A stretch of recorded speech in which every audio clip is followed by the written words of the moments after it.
वो खड़की पुना police station से हमारे पास एक फिरियाद 00 से आई थी, जिसमें कंप्लेनेंट 47 ईयर्स की खुद एडवोकेट है। उन्होंने एक कंप्लेंट खड़की पुलिस स्टेशन में दी है कि उनको पहले एक मैट्रिमोनियल साइट से किसी का रिक्वेस्ट आया, उससे बातचीत करने के बाद उसने जो आरोपी ने कहा कि मैं शादी करने वाला, मुझे शादी के लिए लड़की। आरोपी जो है 42 साल का आरोपी है। आरोपी का नाम कल्पेश कक्कड़ है, जो बॉम्बे का रहने वाला है। उसने पहले शादी करने के लिए बोला गया, फिर वो थाने नागपुर में आए, जो जरीपटका एरिया में उनका घर था। वहां पे उन्होंने 14 जनवरी 2024 को उन्होंने एंगेजमेंट की। वहां पे एंगेजमेंट के बाद उसने, घर वाले सब बाहर गए थे, तब उसने उसको खाने में कुछ मिला के उसके साथ शारीरिक संबंध बनाए हैं। उसके बाद भी उन्होंने फिर बारंबार शारीरिक संबंध बनाए शादी के प्रिटेक्स्ट पे।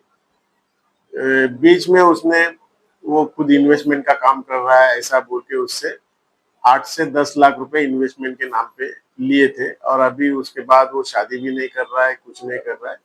तो उस बारे में उन्होंने खड़की पुलिस स्टेशन में कंप्लेंट दी थी, जो कंप्लेंट जिसका जुरिडिक्शन जरीपटका पुलिस स्टेशन आ रहा था, इसलिए उन्होंने यहाँ पे ट्रांसफर किया है। खड़की पुलिस वालों ने आरोपी को, कल्पेश कक्कड़ को अरेस्ट करके हमारे ताबे में दिया था, तो कल उसको कोर्ट में पेश कर दिया था। 7 तारीख तक उसकी पुलिस कस्टडी, आगे की जांच चालू है। अभी ये सब कार्रवाई माननीय सीपी साहब, DCP zone 5 sir, ACP Jaripatka sir, इनके मार्गदर्शन में चालू है।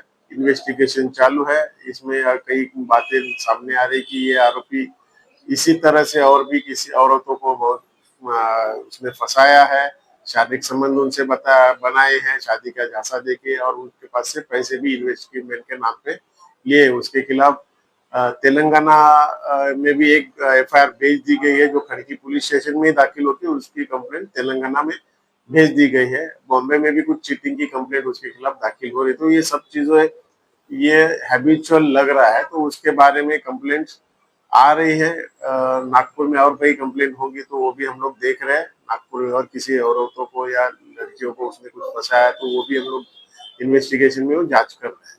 सर क्या लगता है?